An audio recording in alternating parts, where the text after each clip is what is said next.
ನೀವೇನು ನಮ್ಮ ಚಾನಲ್ಸ್ಗೆ ಸಬ್ಸ್ಕ್ರೈಬ್ ಆಗಿಲ್ಲ ಅಂದರೆ ಈ ಕೂಡಲೇ ಸಬ್ಸ್ಕ್ರೈಬ್ ಬಟನನ್ನು ಒತ್ತಿ, ಹಾಗೆ ಪಕ್ಕದಲ್ಲಿರುವ ಬೆಲ್ ಐಕಾನ್ನ ಕ್ಲಿಕ್ ಮಾಡಿ. First card page of pentacles ಬಂದಿದೆ.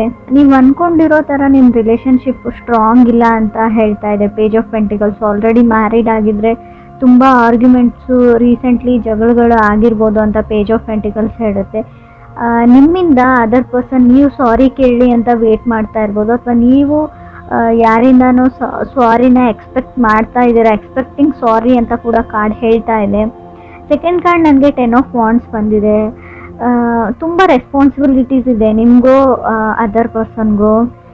ತುಂಬ ಆಲ್ರೆಡಿ ನೀವು ಬೇಬಿ ಇರ್ಬೋದು, ಸೊ ತುಂಬ ಇಶ್ಯೂಸ್ ಇದೆ ಅಂತ ಹೇಳ್ಬೋದು. ಅಪ್ರಿಷಿಯೇಟ್ ಮಾಡಲ್ಲ ನೀವೇನೇ ಕೆಲಸ ಮಾಡಲಿ, ಅಡುಗೆ ಮಾಡಲಿ, ಅಥವಾ ಏನೇ ಸಮಥಿಂಗ್, ಎಷ್ಟೇ ಫ್ಯಾಮ್ಲಿಗೋಸ್ಕರ ಟೈಮ್ ಸ್ಪೆಂಡ್ ಮಾಡಲಿ, ಎಷ್ಟೇ ಲವ್ ಆ್ಯಂಡ್ ಕೇರ್ ತೋರಿಸಿದ್ರು ನೀವು ಅಪ್ರಿಷಿಯೇಟ್ ಮಾಡಲ್ಲ ಅನ್ನೋ ಕಂಪ್ಲೇಂಟ್ಸ್ ಇದೆ, ಅಥವಾ ಅದರ್ ಪರ್ಸನ್ ಅಪ್ರಿಷಿಯೇಟ್ ಮಾಡಲ್ಲ ನಿಮ್ಮನ್ನು ಅನ್ನೋ ಕಂಪ್ಲೇಂಟ್ಸ್ ಕಾಣಿಸ್ತಾ ಇದೆ ನನಗೆ. ಅಥವಾ ಅವ್ರ ಮನೆಯವರು ನೀವೇನೇ ಮಾಡಿದರೂ ಕೂಡ ಏನೂ ಮಾಡ್ತಾ ಇಲ್ಲ ಅಂತಲೇ ಹೇಳ್ತಾರೆ ಅಂತ ಅನಿಸುತ್ತೆ. ಥರ್ಡ್ ಕಾರ್ಡ್ ನನಗೆ 3 ಆಫ್ ವಾಂಡ್ಸ್ ಬಂದಿದೆ. ರೆಪ್ಯುಟೇಷನ್ ಪ್ರಶ್ನೆ ಇದೆ. ನೀವು ಆಪರ್ಚುನಿಟೀಸ್ ಬರುತ್ತೆ ನಿಮಗೆ, ವರ್ಕ್ ರಿಲೇಟೆಡ್ ಇರ್ಬೋದು. ಕೆಲವರು 3 ಆಫ್ ವಾಂಡ್ಸ್ ಇರೋದ್ರಿಂದ waiting for A new person ಅಂತ ಹೇಳುತ್ತೆ. ಅಥವಾ ನೀವು ಹೋಮ್ ಇಷ್ಟರಲ್ಲೇ ಮನೆ ಶಿಫ್ಟ್ ಮಾಡಿದ್ದೀರಾ ಅಥವಾ ಮನೆ ಶಿಫ್ಟ್ ಮಾಡ್ತೀರಾ ಅಂತ ಹೇಳ್ತಾ ಇದೆ. ಈ 1 ವೀಕ್ 2 ವೀಕಲ್ಲಿ ಹೊಸ ಮನೇನ ನೋಡಿದ್ದೀರಾ, ಅದು ಬಾಡಿಗೆನೇ ಇರ್ಬೋದು ಅಥವಾ ಸ್ವಂತ ಮನೆಯೇ ಇರ್ಬೋದು, ಮನೆ ಶಿಫ್ಟ್ ಮಾಡ್ತೀರಾ ಅಂತ ಕೂಡ ಕಾಣಿಸ್ತಾ ಇದೆ. ಹಂಗೆ ಅದೇ ಥರ ನನಗೆ ಮನೆ ಕ್ಲೀನ್ ಮಾಡ್ತಾ ಇರೋದನ್ನು ಕಾಣಿಸ್ತಾ ಇದೆ, ಕ್ಲೀನಿಂಗ್ ಹೋಮ್ ಅಂತ ಹೇಳ್ಬೋದು. ಫೋರ್ತ್ ಕಾರ್ಡ್ ನನಗೆ ಜಡ್ಜ್ಮೆಂಟ್ ಕಾರ್ಡ್ ಬಂದಿದೆ. ಜಡ್ಜ್ಮೆಂಟ್ ಕಾರ್ಡ್ ಸಪ್ರೇಷನ್ನ ರೀಪ್ರೆಸೆಂಟ್ ಮಾಡುತ್ತೆ. ಆದಷ್ಟು ನೀವು ಸುಮ್ಮನಿರಿ, ಪೇಷನ್ಸ್ ಇರಲಿ. ಯಾವುದೇ ಆರ್ಗ್ಯುಮೆಂಟು ನೀವೇನೇ ಮಾತಾಡಿದರೂ ಕೂಡ ನಿಮ್ಮ ಸಂಬಂಧ ಸಪ್ರೇಟ್ ಆಗುವಂಥ ಚಾನ್ಸಸ್ ಇದೆ. ಸೊ ಡಿವೋರ್ಸ್ವರೆಗೂ ಹೋಗುತ್ತೆ ಅದು. ಸೊ ಇದನ್ನು ನೀವು ವಾರ್ನಿಂಗ್ ಅಂತನಾದರೂ ಅಂದ್ಕೊಳ್ಳಿ. ಏನು ಅಂದರೆ ನಿಮಗೆ ಆ ವ್ಯಕ್ತಿ ಮೇಲೆ, ಆ ವ್ಯಕ್ತಿ ಜೊತೆನೇ ಇರಬೇಕು, ಆ ವ್ಯಕ್ತಿ ಮೇಲೆ ನಿಮ್ಗೆ ಲವ್ ಇದ್ದರೆ ಖಂಡಿತವಾಗ್ಲೂ ನೀವು ಸುಮ್ಮನೆ ಇರೋದು ಒಳ್ಳೆಯದು ಜಡ್ಜ್ಮೆಂಟ್ ಇರೋದ್ರಿಂದ. ಕೆಲವರು ಇನಫ್ ಈಸ್ ಇನಫ್ ಅನ್ಬೋದು, ಇಲ್ಲಿವರೆಗೂ ಏನಾಗಿದೆ ಅಷ್ಟೇ ಸಾಕು, ಯಾವುದೇ ಚಾಯ್ಸ್ ಇಲ್ಲ ಇವಾಗ ನಾನು, ಸೊ ನನ್ನ ದಾರಿನ ನಾನು ನೋಡ್ಕೋತೀನಿ ಅಂತ ಡಿಸಿಷನ್ ತೊಗೊಳ್ಬೋದು ನೀವು ಅಥವಾ ಅದರ್ ಪರ್ಸನ್ನು. ಒಂದು ಚಿಕ್ಕ ಆರ್ಗ್ಯುಮೆಂಟು ನಿಮ್ಮ ಸಪ್ರೇಷನ್ವರೆಗೂ ಹೋಗುತ್ತೆ ಅಂತ ಜಡ್ಜ್ಮೆಂಟ್ ಕಾರ್ಡ್ ಹೇಳ್ತಾ ಇದೆ. ಫೈಲಿಂಗ್ ಡಿವೋರ್ಸ್ ಅಂತ ಹೇಳ್ಬೋದು ನಾನು. ಸೊ ಆಲ್ರೆಡಿ ಡಿವೋರ್ಸ್ಗೆ ಫೈಲ್ ಮಾಡಿರೋರಿಗೆ ಒಂದು ಫೈನಲ್ ಜಡ್ಜ್ಮೆಂಟ್ ಕೂಡ ಸಿಗುತ್ತೆ ಇಷ್ಟರಲ್ಲೇ. ಫಿಫ್ತ್ ಕಾರ್ಡ್ ನನಗೆ 7 ಆಫ್ ಪೆಂಟಿಕಲ್ಸ್ ಬಂದಿದೆ. ಸೊ ತುಂಬ ವೇಟ್ ಮಾಡಿದ್ದೀರಾ, ತುಂಬ ಲಾಂಗ್ ಇನ್ನೋಫ್ವರೆಗೂ ಅಂತ ಹೇಳುತ್ತೆ. ಇವಾಗ ಡಿಲೇ ಮಾಡೋಕ್ಕಾಗಲ್ಲ ಅಂತ ಹೇಳ್ಬೋದು. ಯಾವುದೇ ಕೆಲಸ ಇರ್ಬೋದು, ಮೇ ಬಿ ಸಪ್ರೇಷನ್ ಬಗ್ಗೆನೇ ಇರ್ಬೋದು, ಅಥವಾ ಅವ್ರ ಜೊತೆ ಹೊಂದ್ಕೊಂಡು ಇಲ್ಲಿವರೆಗೂ ಇದ್ರಿ, ಇನ್ನು ಮುಂದೆ ಆಗಲ್ಲ ಅಂತ ಡಿಸಿಷನ್ನ ತೊಗೊಳ್ತಾ ಇದ್ದೀರಾ ನೀವು ಅಥವಾ ನೀವು ಕನೆಕ್ಟ್ ಆಗಿರೋ ಪರ್ಸನ್ನು. 6th ಕಾರ್ಡ್ ನನಗೆ ಮೂನ್ ಕಾರ್ಡ್ ಬಂದಿದೆ. ತುಂಬ ಸೆನ್ಸಿಟಿವ್ ಎನರ್ಜಿನ ರೀಪ್ರೆಸೆಂಟ್ ಮಾಡುತ್ತೆ. ನೀವು ಸೆನ್ಸಿಟಿವ್ ಇದ್ದೀರಾ ಅಂತ ಹೇಳಲ್ಲ, ನೀವು ಇದ್ದೀರಾ. ಬಟ್ ಇವಾಗ ಏನು ಅಂದರೆ ನಿಮ್ಮ ಸುತ್ತ ಇರೋ ವ್ಯಕ್ತಿಗಳು ತುಂಬ ಸೆನ್ಸಿಟಿವ್ ಆಗ್ತಾರೆ. ಸೊ ನೀವೇನೇ ಹೇಳಿದರೂ ಅವ್ರಿಗೆ ಟ್ರಿಗರ್ ಆಗುತ್ತೆ. ನಿಮ್ಮ ಪಾರ್ಟ್ನರ್ಗೆ, ನಿಮ್ಮ ಪಾರ್ಟ್ನರ್ ಫ್ಯಾಮಿಲಿ ಮೆಂಬರ್ಸ್ಗೂ ಕೂಡ ನೀವೇನೇ ಮಾತಾಡಿದ್ರು ಅದನ್ನು ನೆಗೆಟಿವ್ ಆಗೇ ತೊಗೊಳ್ತಾರೆ. ಸೊ ಅವ್ರಿಗೆ ಒಂದು ಟ್ರಿಗರಿಂಗ್ ಥರ ಇರುತ್ತೆ ಅದು. ಸೊ ಆರ್ಗ್ಯುಮೆಂಟ್, ಜಗಳ ಅಲ್ಲಿಂದನೇ ಸ್ಟಾರ್ಟ್ ಆಗುತ್ತೆ ಅಂತ ಕಾರ್ಡ್ ಹೇಳ್ತಾ ಇದೆ. 7th ಕಾರ್ಡ್ ನನಗೆ ಹೈ ಪ್ರೀಸ್ಟಿಸ್ ಬಂದಿದೆ. 8th ಕಾರ್ಡ್ ನನಗೆ ಕ್ವೀನ್ ಆಫ್ ಪೆಂಟಿಕಲ್ಸ್ ಬಂದಿದೆ. ಸೊ ಎಮೋಷ್ನಲಿ ಎಕ್ಸಾಸ್ಟೆಡ್ ಅಂತ ಹೇಳುತ್ತೆ. ತುಂಬ ಹತ್ತಿದ್ದೀರಾ, ಕಣ್ಣಲ್ಲಿ ನೀರು ಹಾಕಿದ್ದೀರಾ ಅಂತ ಕೂಡ ಹೇಳುತ್ತೆ. ಸೊ ಯಾವಾಗಲೂ ಅವ್ರನ್ನೇ ಚೂಸ್ ಮಾಡ್ಕೊಳ್ತಾರೆ, ಅವ್ರ ಫ್ಯಾಮಿಲಿ ಮೆಂಬರ್ಸ್ನೇ ಚೂಸ್ ಮಾಡ್ಕೊಳ್ತಾರೆ. ಸೊ ನನ್ನನ್ನು ಯಾರು ಚೂಸ್ ಮಾಡ್ಕೊಳ್ಳಲ್ಲ ಅಂತ ಅನ್ನಿಸ್ತಾ ಇದೆ. ತಪ್ಪು ಅವ್ರದ್ದೇ ಇದ್ರೂ ಕೂಡ ಸೊ ನನ್ನ ಮೇಲೆ ಬ್ಲೇಮ್ ಮಾಡ್ತಾರೆ ಅನ್ನೋ ಕಂಪ್ಲೇಂಟ್ಸ್ ಕೂಡ ಕಾಣಿಸ್ತಾ ಇದೆ ನನಗೆ ಇಲ್ಲಿ ಕಾರ್ಡ್ಸಲ್ಲಿ. 9th ಕಾರ್ಡ್ ನನಗೆ ಲವರ್ಸ್ ಕಾರ್ಡ್ ಬಂದಿದೆ. ಸೊ ನಿಮ್ಗೇನು ಅನ್ನಿಸ್ತಾ ಇದೆ ಅಂದರೆ ಮರೆತು ಬಿಡಬೇಕು, ನಾನು ಯಾವಾಗಾದರೂ ಈ ವ್ಯಕ್ತಿನ ಪಟ್ಟಿದ್ದೆ ಅನ್ನೋದನ್ನು ಮರಿಬೇಕು ಅಂತ ಅನ್ನಿಸ್ತಾ ಇದೆ. ಸೊ ಎಷ್ಟು ಮೋಸ ಮಾಡಿದ್ದಾರೆ ಅಂದರೆ ಅವ್ರನ್ನ ಮರೆಯೋಕ್ಕೂ ಆಗ್ತಾ ಇಲ್ಲ ಅಂತ ಹೇಳ್ಬೋದು. ಮೇ ಬಿ ಈ ಮೋಸದ ಬಗ್ಗೆ ಕೆಲವ್ರಿಗೆ ಗೊತ್ತಿಲ್ಲದೆ ಇರ್ಬೋದು. ಖಂಡಿತವಾಗ್ಲೂ ಮೂನ್ ಕಾರ್ಡ್ ಬಂದಿರೋದ್ರಿಂದ ಸಮಥಿಂಗ್ ಏನೋ ಹೈಡ್ ಮಾಡ್ತಾ ಇದ್ದಾರೆ ನೀವು ಕನೆಕ್ಟ್ ಆಗಿರೋ ವ್ಯಕ್ತಿ ಅಂತ ಅನಿಸುತ್ತೆ. ಆದಷ್ಟು ಅವ್ರನ್ನ ಅಬ್ಸರ್ವ್ ಮಾಡಿ, ಸೊ ಪರಿಶೀಲನೆ ಮಾಡಿ. ಸೊ ನೀವು ಲಿಟ್ರಲಿ ಮೋಸ ಹೋಗೋಕ್ಕಿಂತ ಮುಂಚೆನೇ ಅದರಿಂದ ದೂರ ಇರಿ, ಅದನ್ನು ತಡೀರಿ ಅಂತ ಕೂಡ ಕಾರ್ಡ್ ಹೇಳುತ್ತೆ. ನಾರ್ಮಲಿ ಇದು ನಿಮ್ಮ ಪಾರ್ಟ್ನರ್ ಮೋಸ ಮಾಡ್ತಾರೆ ಅಂತಲ್ಲ, ಹಣಕಾಸಿನ ವಿಚಾರವಾಗಿ ನಿಮ್ಮ ಫ್ರೆಂಡ್ಸು, ಬಿಸ್ನೆಸ್ ಪಾರ್ಟ್ನರ್ಸು, ಯಾರೋ ಹೊರಗಡೆ ಇರೋ ವ್ಯಕ್ತಿಗಳು ಕೂಡ ಮೋಸ ಮಾಡ್ಬೋದು. ನೀವು ಮೋಸ ಹೋಗೋ ಚಾನ್ಸಸ್ ಇದೆ. 10th ಕಾರ್ಡ್ ನನಗೆ 9 ಆಫ್ ಸಾರ್ಡ್ಸ್ ಬಂದಿದೆ. ಯು ಆರ್ ಸ್ಕೇರ್ಡ್ ಅಂತ ಹೇಳ್ತಾ ಇದೆ. ಏನು ಅಂದರೆ ಆರ್ಗ್ಯುಮೆಂಟ್ ಮಾಡಿದ್ರಾ, ಜಗಳ ಮಾಡ್ಕೊಂಡಿದ್ದೀರಾ, ಇವಾಗ ನಿಮಗೆ ಭಯ ಆಗ್ತಾ ಇದೆ ಎಲ್ಲಿ ಆ ವ್ಯಕ್ತಿ ನಿಮ್ಮಿಂದ ದೂರ ಆಗ್ತಾರೆ ಅಂತ. ತುಂಬ ಕರೇಜ್ ಬೇಕು ಅಂತ ಹೇಳಬೇಕು. ನಾನು ಅದಕ್ಕೆ ಹೇಳಿದೆ ಸ್ಟಾರ್ಟಿಂಗಲ್ಲಿ.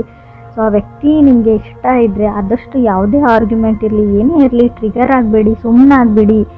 ಸಣ್ಣ ಪುಟ್ಟ ವಿಷಯಕ್ಕೆ ಸ್ಪೆಷಲಿ ಈ 3 ತಿಂಗಳು ಮಾತ್ರ ನೀವು 3 ಮಂತ್ಸ್ವರೆಗೂ ಯಾವುದೇ ಜಗಳನ ಮಾಡ್ಕೊಳ್ಬೇಡಿ ಅಂತ ಹೇಳ್ಬೋದು.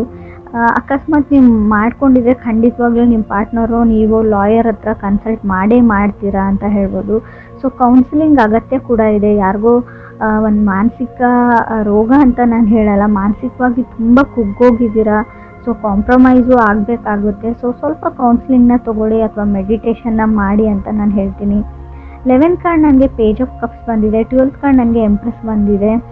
ಯಾರಿಂದನೋ ಸಾರಿನ ಎಕ್ಸ್ಪೆಕ್ಟ್ ಮಾಡ್ತಾ ಇದ್ದೀರಾ ಅಂತ ಹೇಳಿದೆ. ಕಮ್ಯುನಿಕೇಷನ್ ಸ್ಟಾಪ್ ಆಗಿದೆ. ನೀವು ಅಥವಾ ಅದರ್ ಪರ್ಸನ್ ಟ್ರೈ ಮಾಡ್ತಾ ಇದ್ದೀರಾ ಕಮ್ಯುನಿಕೇಟ್ ಮಾಡೋಕ್ಕೆ, ಬಟ್ ರೆಸ್ಪಾನ್ಸ್ ಬರ್ತಾ ಇಲ್ಲ ಅಂತ ಅನಿಸುತ್ತೆ. ಬಟ್ ಖಂಡಿತವಾಗ್ಲೂ ಹಾಗೆ ಟ್ರೈ ಮಾಡ್ತಾ ಇರಿ. ಸೊ ಅವರು ಖಂಡಿತ ನಿಮಗೆ ರೆಸ್ಪಾನ್ಸ್ ಮಾಡ್ತಾರೆ ಅಂತ ಕಾರ್ಡ್ ಹೇಳ್ತಾ ಇದೆ. ಎಂಪ್ರೆಸ್ ಕಾರ್ಡ್ ಇರೋದ್ರಿಂದ ಸೊ ರಿಲೇಷನ್ಶಿಪ್ಪಲ್ಲಿ ಇರೋರು ಕೇರ್ಫುಲ್ ಆಗಿರಿ. ಇನ್ ಕೇಸ್ ನೀವು ಬೇಬಿನ ಎಕ್ಸ್ಪೆಕ್ಟ್ ಮಾಡ್ತಾ ಇಲ್ಲ ಅಂದರೆ ಸಡನ್ ಪ್ರೆಗ್ನೆನ್ಸಿನ ಹೇಳ್ತೀನಿ. ಸೊ ಆಲ್ರೆಡಿ ಮ್ಯಾರಿಡ್ ಇದ್ದೀರಾ, ಬೇಬಿ ಬೇಕು ಅನ್ನೋರಿಗೆ ಕಂಗ್ರಾಟ್ಸ್ ಹೇಳ್ತೀನಿ. ಸೊ ಕನ್ಸೀವ್ ಆಗೋ ಚಾನ್ಸಸ್ ಕೂಡ ಎಂಪ್ರೆಸ್ ಕಾರ್ಡ್ ಹೇಳ್ತಾ ಇದೆ, ಕನ್ಸೀವ್ ಕೂಡ ಆಗ್ತೀರಾ ಅಂತ ಹೇಳ್ಬೋದು. ಸೆಕೆಂಡ್ ಕಾರ್ಡ್ 10 ಆಫ್ ವಾಂಡ್ಸ್ ಬಂದಿರೋದ್ರಿಂದ ಟೇಕ್ ರೆಸ್ಪಾನ್ಸಿಬಿಲಿಟಿ ಅಂತ ಹೇಳ್ತೀನಿ ನಾನು. ಯಾವುದೇ ರೆಸ್ಪಾನ್ಸಿಬಿಲಿಟೀಸ್ ಬೇಡ ನನಗೆ, ನಾನು ಆರಾಮಾಗಿರಬೇಕು ಅಂತ ಅಂದ್ಕೊಂಡಿದ್ದೀರಾ. ಸೊ ಆಲ್ರೆಡಿ ಮದುವೆ ಆಗಿದೆ ಕೆಲವ್ರದ್ದು, ಆಲ್ರೆಡಿ ಪೇರೆಂಟ್ಸ್ ಕೂಡ ಆಗ್ತಾ ಇದ್ದೀರಾ. ಸೊ ರೆಸ್ಪಾನ್ಸಿಬಿಲಿಟಿ ತೊಗೊಳ್ಳೋದನ್ನು ಕಲೀರಿ ಅಂತ ಕೂಡ ಕಾರ್ಡ್ ಹೇಳ್ತಾ ಇದೆ. ಕೆಲವ್ರಿಗೆ ಸಿಂಗಲ್ ಇರೋರಿಗೆ ನಿಮಗೆ ಸ್ಟೆಬಲ್ ಆಗಿರೋ ವ್ಯಕ್ತಿ ಅಥವಾ ಪರ್ಸನ್ ಪ್ರಪೋಸಲ್ಸ್ ಬರುತ್ತೆ ಅಂತ ಕೂಡ ಕಾರ್ಡ್ಸ್ ಹೇಳ್ತಾ ಇದೆ. ನಿಮಗೆ ಸಮ್ಮನ್ ಸ್ಟೆಬಲ್ ಆಗಿರೋ ವ್ಯಕ್ತಿ ಬೇಕು, ಕೆರಿಯರ್ ಓರಿಯೆಂಟೆಡ್ ಇರಬೇಕು, ಸ್ಟ್ರಾಂಗ್ ಇನಫ್ ಇರಬೇಕು ಅಂತ ಅನಿಸ್ತಾ ಇದೆ. ಸೊ ವರ್ಕ್ ಓರಿಯೆಂಟೆಡ್ ಇರೋವಂಥ ಪರ್ಸನ್ನೇ ನಿಮಗೆ ಸಿಗ್ತಾರೆ. ಸೊ ನೀವು ಇಷ್ಟು ವರ್ಷದಿಂದ ಪ್ರಪೋಸಲ್ಗೆ ವೇಟ್ ಮಾಡ್ತಾ ಇದ್ದೀರಾ, ರೈಟ್ ಪರ್ಸನ್ಗೋಸ್ಕರ ವೇಟ್ ಮಾಡ್ತಾ ಇದ್ದರೆ ಖಂಡಿತವಾಗ್ಲೂ ಆ ಥರ ವ್ಯಕ್ತಿ ಸಿಗ್ತಾರೆ. But 4th card judgment card ಇರೋದ್ರಿಂದ ನಾನು ಖಂಡಿತ ಬ್ರೇಕಪ್ ಮತ್ತು ಸಪ್ರೇಷನ್ನ ಮೆನ್ಷನ್ ಮಾಡಲೇಬೇಕು.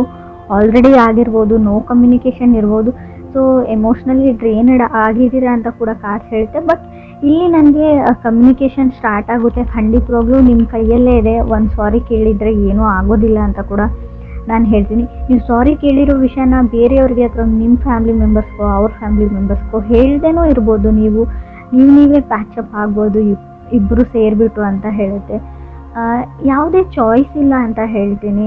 ಸೊ ನಿಮಗೆ ಅವ್ರನ್ನ ಬಿಟ್ಟಿರೋಕ್ಕಂತೂ ಆಗಲ್ಲ ಅಂತ ಸೀರಿಯಸ್ಲಿ ಕಾರ್ಡ್ಸಲ್ಲಿ ಶೋ ಆಗ್ತಾ ಇದೆ. ಸೊ ಆ ಥರ ಇರುವಾಗ ನೀವು 3ನೇ ವ್ಯಕ್ತಿಗಳ ಮಾತನ್ನ ಕೇಳದೇ ಇರೋದು ಒಳ್ಳೆಯದು ಅಂತ ಹೇಳುತ್ತೆ. ಹೈ ಪ್ರಿಸ್ಟೆಸ್ ಕಾರ್ಡ್ ಬಂದಿದೆ. ತುಂಬ ಗೂಗಲ್ ಮಾಡ್ತೀರಾ, ಆಲ್ರೆಡಿ ಶಾಪಿಂಗ್ ಅಂತೂ ತುಂಬ ಮಾಡಿದರೆ, ಬಟ್ ಇಲ್ಲಿ ಆನ್ಲೈನ್ ಶಾಪಿಂಗ್ನ ತೋರಿಸ್ತಾ ಇದೆ. ಸೊ ಇದಾದಮೇಲೆ ಜಗಳ ಆಗಿರಬೇಕು ಅಂತ ಕೂಡ ಕಾರ್ಡ್ಸ್ ಹೇಳ್ತಾ ಇದೆ. ತುಂಬ ಶಾಪಿಂಗ್ ಮಾಡಿದ್ರಿ, ತುಂಬ ಚೆನ್ನಾಗಿರೋ ಟೈಮ್ನ ಸ್ಪೆಂಡ್ ಮಾಡಿದ್ರಿ, ಅದಾದಮೇಲೆ ಸೊ ಯಾವುದೇ ವಿಷಯಕ್ಕೆ ಆರ್ಗ್ಯುಮೆಂಟ್ ಅಥವಾ ಜಗಳ ಅಂತ ಸ್ಟಾರ್ಟ್ ಆಗಿತ್ತು. ಒಂದೇ ಸಿಲ್ಲಿ ವಿಚಾರಕ್ಕಿರ್ಬೋದು ಅದು. ಸೊ ಅದು ಸಪ್ರೇಷನ್ವರೆಗೂ ಹೋಗಿದೆ ಇವಾಗ ಅಂತ ಕೆಲವ್ರಿಗೆ ಹೇಳುತ್ತೆ. ಕೆಲವರು ಇಲ್ಲ ನಾವು ಚೆನ್ನಾಗೇ ಇದ್ದೀವಿ ಅನ್ನೋರಿಗೂ ಕೂಡ 9 ಆಫ್ ಸೋರ್ಸ್ ಬಂದಿರೋದ್ರಿಂದ ಸೊ ಇನ್ ಫ್ಯೂಚರ್ ಮುಂದೆ ಈ 3 ಮಂತ್ಸ್ವರೆಗೂ ಸ್ವಲ್ಪ ಎಲ್ಲ ಚೆನ್ನಾಗಿದೆ. ಸೊ ಓವರಾಲ್ ನಿಮ್ಮ ಲೈಫು ಈ ವರ್ಷ ಫ್ಯೂಚರ್ ಬಗ್ಗೆ ನೋಡೋದಾದರೆ ಎಲ್ಲ ಚೆನ್ನಾಗಿದೆ ರೀಡಿಂಗಲ್ಲಿ. ಸೊ ರಿಲೇಷನ್ಶಿಪ್ಪಲ್ಲಿ ಮಾತ್ರ ಸ್ವಲ್ಪ ಕೇರ್ಫುಲ್ ಆಗಿರಬೇಕು ನೀವು.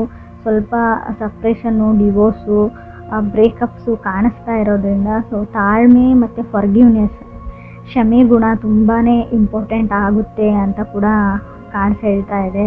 ಸೊ ನೋ ಕಮ್ಯುನಿಕೇಷನ್ ಎಂಡ್ ಆಗುತ್ತೆ. ಖಂಡಿತ ಅವರೇ ಕಾಲ್ ಮಾಡ್ತಾರೆ ಅಥವಾ ಅವರೇ ಮೆಸೇಜ್ ಮಾಡ್ತಾರೆ ಅಥವಾ ನೀವು ಮಾಡ್ತೀರಾ. ಒಟ್ಟಿನಲ್ಲಿ ಕಮ್ಯುನಿಕೇಷನ್ ಮತ್ತೆ ಸ್ಟಾರ್ಟ್ ಆಗುತ್ತೆ.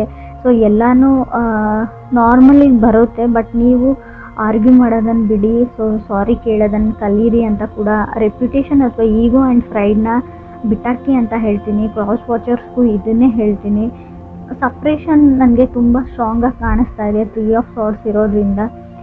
ಇದನ್ನು ತಡಿಬೇಕು ಅಂದರೆ ಆದಷ್ಟು ಯಾವುದಾದ್ರೂ ದೇವಸ್ಥಾನಕ್ಕೋ ಸೊ ಯಾವುದಾದ್ರೂ ಸ್ಪಿರಿಚುವಲ್ ಪ್ಲೇಸಸ್ಸಿಗೆ ಹೋಗಿ ನೀವು ಪ್ರೇಯರ್ಸ್ನ ಮಾಡ್ಕೊಳ್ಳಿ. ಫಸ್ಟು ಪ್ರೇ ಮಾಡಿ ಅಂತ ಹೇಳ್ತೀನಿ. ಲಾ ಆಫ್ ಅಟ್ರಾಕ್ಷನ್ನ ಯೂಸ್ ಮಾಡಿ. ಸೊ ಖಂಡಿತವಾಗ್ಲೂ ಸಪ್ರೇಷನ್ನ ಆಗೋದನ್ನು ನೀವು ತಡಿಬೋದು ಅಂತ ಕಾರ್ಡ್ಸ್ ಹೇಳ್ತಾ ಇದೆ.